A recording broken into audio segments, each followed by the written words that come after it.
Hi, this is Dr. Demartini, and I'd like to, in this module, discuss 10 questions that if you don't know the answers to these questions at the top of your head, it's an indication that you aren't really serious about being financially independent. Because I found that people who are financially independent, if you ask them these 10 questions, they can answer these questions off the top. And the people that aren't financially independent, they'd have to stop and reflect and go and investigate and probably couldn't tell you the answers. So if you're interested in being financially independent, you might want to write these 10 questions down, because these are the absolutely essential, fundamental questions that are needed for financial independence. So if you're ready, let's go. The first question, so common denominator, is what are your total assets currently? You need to know where you are. If you don't know where you are, you don't know where you're going, and you don't have a strategy to get there, you're probably not going to go anywhere. So you need to know where you are. So what are your total assets right now? And many years ago, 20-something years ago, I went into a beautiful home on Park Avenue in New York, around 67th Street.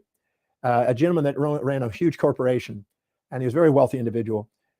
And he had a library, and I was looking around his library. It's about 10 foot tall and about 30 foot by 30 foot. And I found an entire section of a wall covered in leather, or with leather covers. And I pulled out these leather covers, and I saw that every asset this man held, of any form of asset, was all organized, delineated. He knew exactly where it was, and it was updated on a semi-annually basis. So every 6 months, he'd go in there and update all his assets to find out where he was. He knew exactly where he was as far as his assets. He had an insurance policy for anything that was valuable. He had a picture of the asset, the purchase price, what its current value is, the estimate. I mean, it was unbelievably updated. When I saw that, I was like blown away by it. I went back to my office next time I got into Houston, and I didn't do it in leather binders. I just took manila folders, and I took every asset, and I did that same thing and had a drawer, nothing but that, all my assets. So I knew exactly where I was when I was done, and I kept it current. And then I put it on my computer, and so I could be clear about where I was, and I could update it. And then I would go into the files and update them periodically. If you don't know where you are, you don't know where you're going, you don't have a strategy, as I said, you're not likely to get far financially. So what are your total assets? The next one, number 2 question, is what are your total liabilities? Now, when you're young, you probably have a few of those that have been accumulating. When you're older, you may not have as many, but you still might have some. So what are your total liabilities that are sitting on the plate? Do you have any outstanding loans? Do you have any payments to be paid on a mortgage? Do you have a car payment? What are your outstanding liabilities? Because that has to go against your assets, obviously. But what are your outstanding liabilities that are sitting there in every possible form?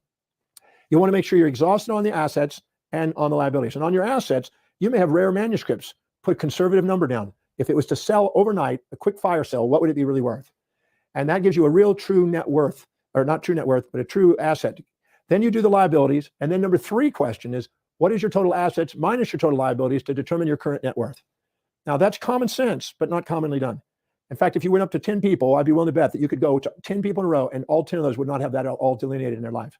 Very seldom do they do it, but it's essential. So what are your total assets? What are your total liabilities? What's your total net worth?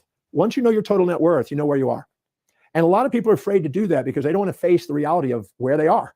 It's embarrassing sometimes because they thought, if let's say that you wrote down all the money you've ever earned in your life from the time you were born till today, and then how much is your net worth, and to look at what ratio or percentage of all the money you've ever earned, what is that? And it's embarrassing for some people. They go, oh my God, I've only saved 1% of all the money I've earned. Others maybe 40%. But on average, the average person out there saves 1 to 3% if they're lucky. And it's kind of shocking because they go, oh my God, all this money that I've made, none of it is in my hands. I have none of it working for me. And you don't really have a financial independence unless you have a percentage of that working for you. So passive income is what financial independence is about. So first your assets, then your liabilities, then your net worth. The next question you ask is, how much money do you want to have as a passive annual income, passive from your investments, an annual income that you want to live on? This is before taxes. How much do you want to actually live on?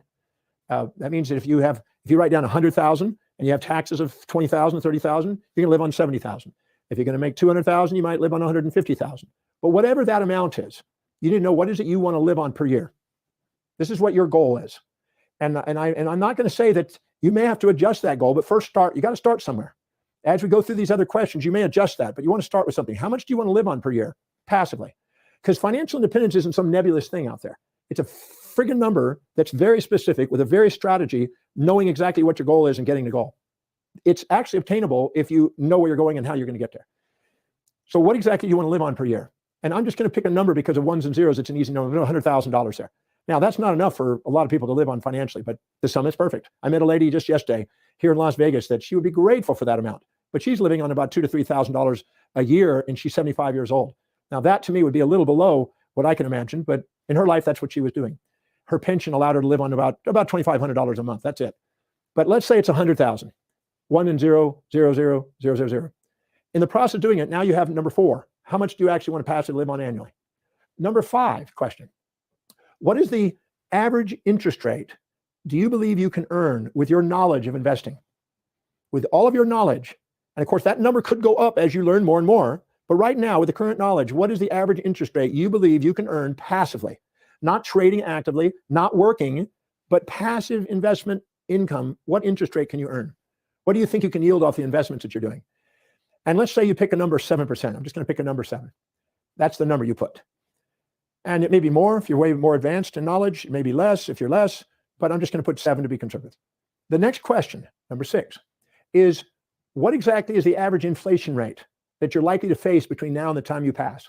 The average inflation rate that you're probably going to live. And you could take a 100-year average, or you could take a 200-year average, you could take a 50 years average, but the longer the average, the more probable that rate. Now, I'm just going to make an artificial rate. I have a feeling it's more than this, but I'm just going to put 2%. The fact is, in the 1980s, we had double-digit inflation in America. Right now, it's maybe 2 to 3%, but it could be as high up in double digits, could be down low to 0% to 1%. But let's just say 2. I think for sure it's going to be that amount, but it's probably going to be higher. It's better to be on the high side than on the low side, but I'm going to put 2 just to make the numbers easier. So then you write down what is the inflation rate you're up against, because inflation is eroding the potential interest that you can be earning and the yield you can get off your investments. Then the next question is what is the total net worth that I require earning that amount off the yield against that much in inflation to give me that $100,000 per year? So let me just say that I'm going to start out with 100,000. I'll draw it right here on this board. In fact, let's imagine that we have, we'll go to first one. The first question, the total assets. The second question, the total liabilities. The third question, the total net worth, or the current net worth, right? Which is total assets minus the total liabilities. Then number 4 is the passive annual income desired. The passive annual income desired. Let's just put $100,000 there. Okay, number 5 was the average interest rate that you believe you can earn. And I'll just put 7% here. And let's put number 6, let's put inflation. And inflation, let's say, is 2%. I'm just going to use those numbers so we can get a net. If you add that one and subtract that one, it's 5% between those two. So number 7 is what is the total net worth required, factoring in 5 and 6 to get 4. So let me draw that here. Let's say you want $100,000 and you're going to get 7% minus 2%, because inflation is the 2% and the interest is the 7%. So that equals kind of a net of 5%. So 5% into 100% is 20. So if I multiply this number times 20, it's 2 million. So if I had $2 million earning 7% and subtracting the 2% or 5%, net 5%, it gives me $100,000 per year.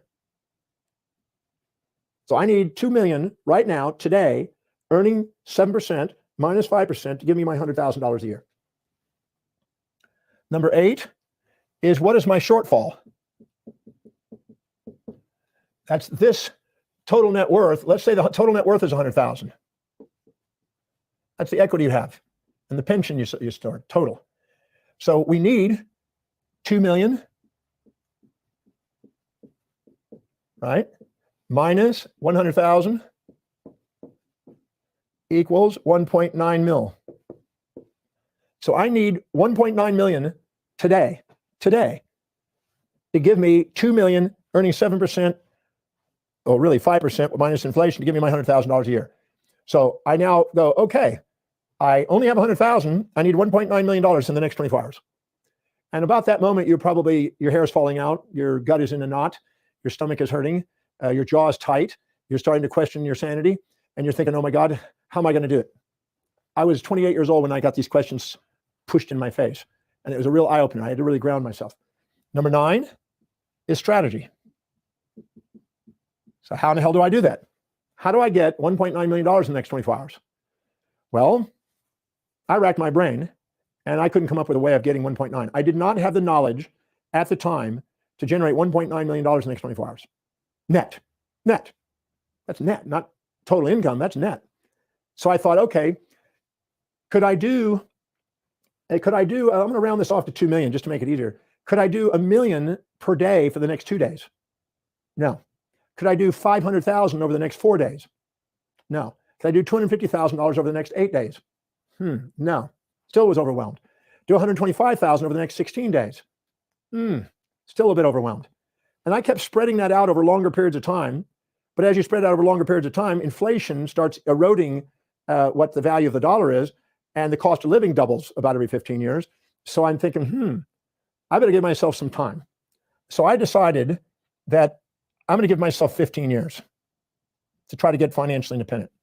And I'm just going to assume that with inflation, even though it's probably going to take a little longer than that, I'm just going to assume I'd rather be on the high side. I'm going to make sure I'm going to need $200,000 a year with inflation over the next 15 years. So then how much do I actually need? Well, I need 4 million. I need 4 million in the next 15 years. So I thought, okay, that's 180 months. So how much do I average and need average per month during that time? Well, 180 into 4 million is roughly 20-something $1,000 per month. I got to average.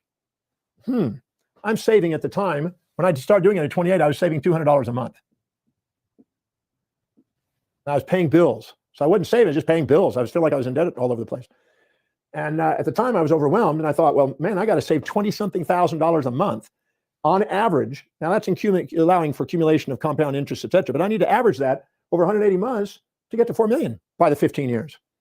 Well, at that, I felt completely overwhelmed because I was saving 200, but I needed $24,000 or $23,000 a month average. And I'm thinking, So I added another component, number 10. And I thought of a sub-strategy inside the strategy. And this question was, how do I actually do it? I felt completely overwhelmed. I didn't think I could possibly save that amount of money per month at that time. It was oversight. I thought, wow, even if I double my bid, triple my bid, still I'm not going to get there. And I just didn't see how I was going to do that overnight. I thought I could do it over time.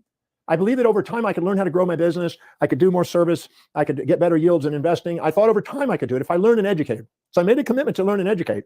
But I came up with something called the fast and the fate. And I kind of co-branded that or trademarked that back then. This goes back 36 years. And pardon me for being down here. Hopefully you can see me. Can you still see me on the film? Not really? We'll make it work. I started out at $200 a month. And what I did is I paid $200 a month into my savings for 3 months. And once 90 days went by and I felt comfortable, it's just like when you buy a house, you don't think you can afford it at first, and you buy the house, and then after a few months you go, oh, it looks like I'm going to make it. And the moment you feel comfortable, it's time to get uncomfortable, because maximum financial growth occurs at the border of comfort and uncomfort. So I decided to raise my savings to $300 a month at the end of 3 months. Then I did that for 3 months. Then I raised it to $500 a month. And I did that for 3 months. Then I made $750 per month. And I did that for 3 months. Then I raised it to $1,000 a month. And I did that for 3 months. And at the end of a year, I was at $1,000 a month.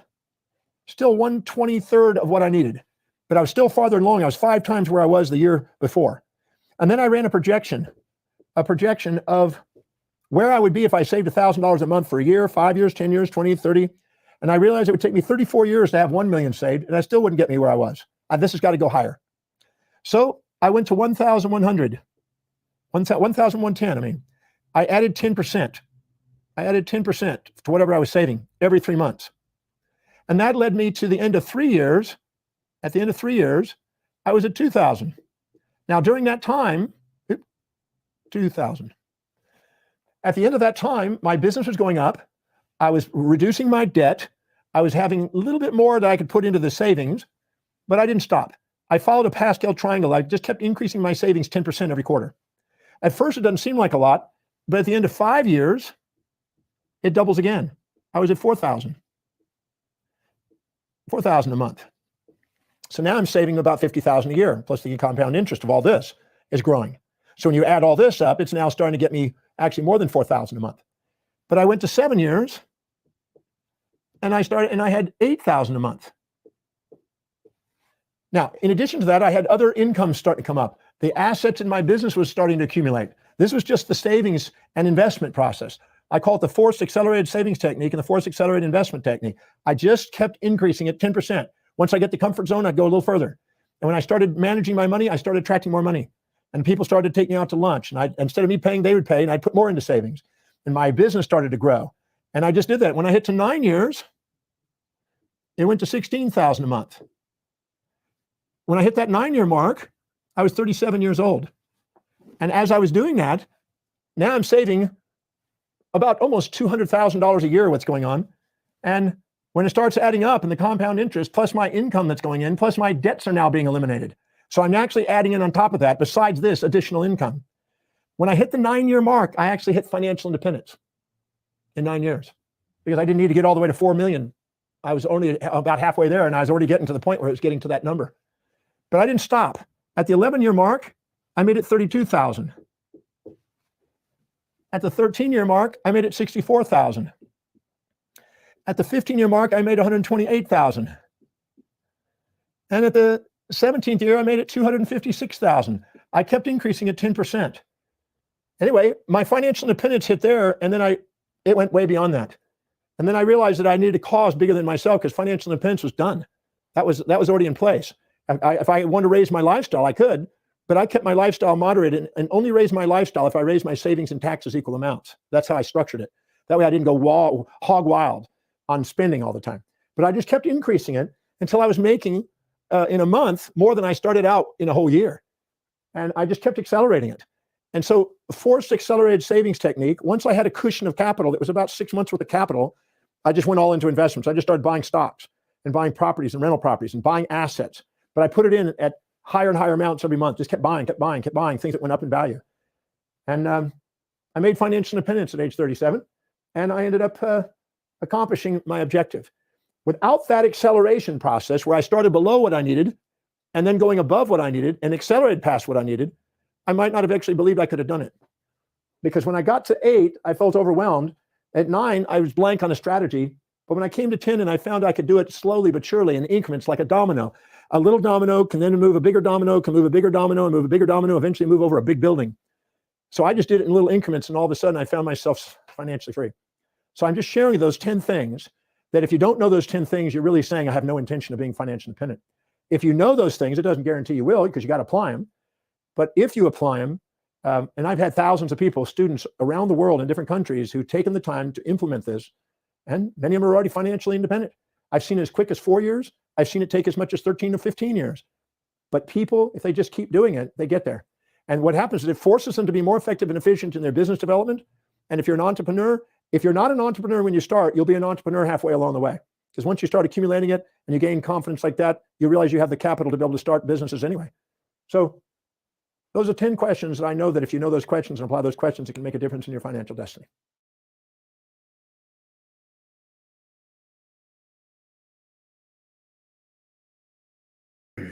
Guys, make sure if you like this video, definitely subscribe and drop that like button, and we will be seeing you guys in lesson 4. Stay tuned.